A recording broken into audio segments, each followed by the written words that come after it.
Well, it's a special day for us here at WWL-TV. It's our 40th anniversary. We'll mark this milestone all this week on our 6 a.m. and 10 p.m. shows by looking back at the memories we've shared over the past 40 years, the high points and the low. So we begin remembering 40 years with a man who's been here nearly that long, Phil Johnson.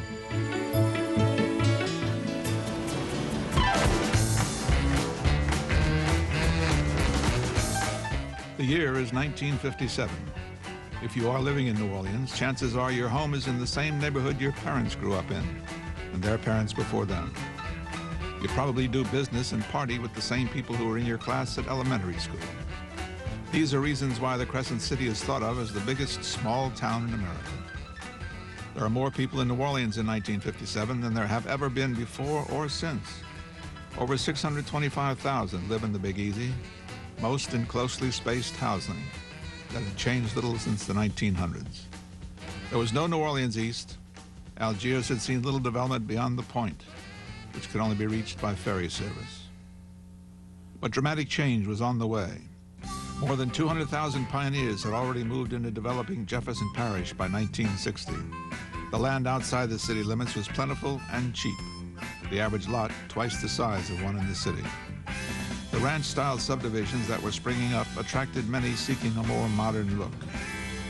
But it was more than space that drew people from the city. In 1960, federal court-ordered integration began.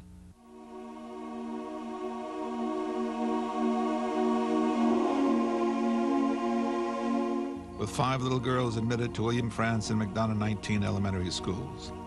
The city was rocked by the images of young housewives turning out to yell curses and insults at the children, escorted by federal marshals.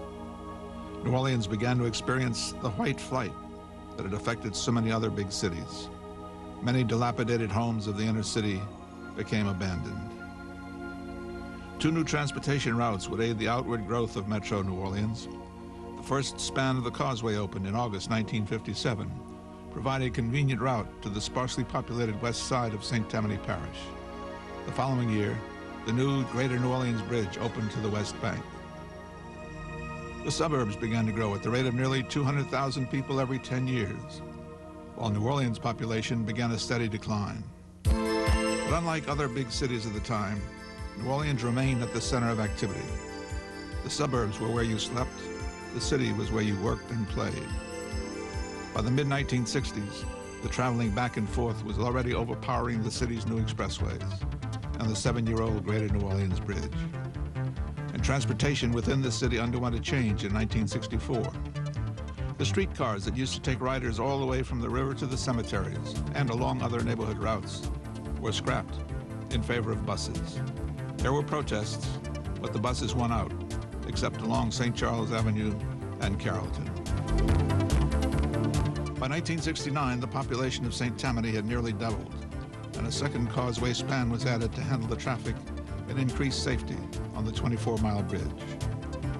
In the late 60s, the area known as New Orleans East began to develop, the first major growth to occur within the city limits since Lake Pontchartrain was dredged to provide fill for the lakefront subdivisions.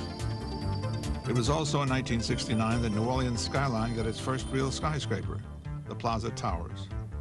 It was followed in 1972 by an even taller building, One Shell Square. The skyline was changing a bit at a time. The Superdome was added in 1975, followed by the Hyatt Hotel in 1976. Then there was a blossoming in the early to mid-80s. A boom in oil and natural gas production sparked an office building bonanza along Pointer Street. New hotels sprang up to accommodate World's Fair tourism and the convention trade that followed. People who treasure the city's architecture begin to return and fix up old homes. The early 80s also see a new bridge started across the Mississippi. In 1989, it will open and relieve commuters from freeway parking lots. But not everything goes well in the 80s. The price of oil drops to $10 a barrel in 1986. The oil boom goes bust.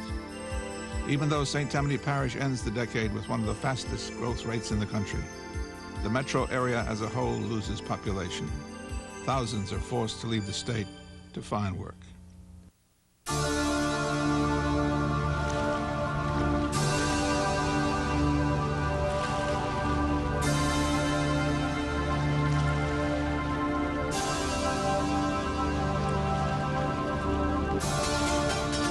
Growth begins to return in the 90s. The draws, jobs in gambling, tourism, and again, oil exploration. Estimates show Metro New Orleans has made up and surpassed its previous population highs. The city has endured much over the past 40 years. Now we wait with eager anticipation on what will the next millennium bring. And we want to thank WYES and Joe Buddy for the early Jefferson Parish footage you saw in that report. Now, tomorrow night, Angela Hill looks at the ups and downs of our economy since 1957. And the morning news tomorrow will dedicate the whole show to the decade of the 50s. Some wonderful memories. Wonderful ones. And don't forget, they continue all this week, 6 o'clock in the morning and 10 p.m. Some great reports. Now, week 2 of the Saint season ends like week 1 did. This time, Ditka's boys are beaten by a familiar face. Jim Basco has highlights next in sports.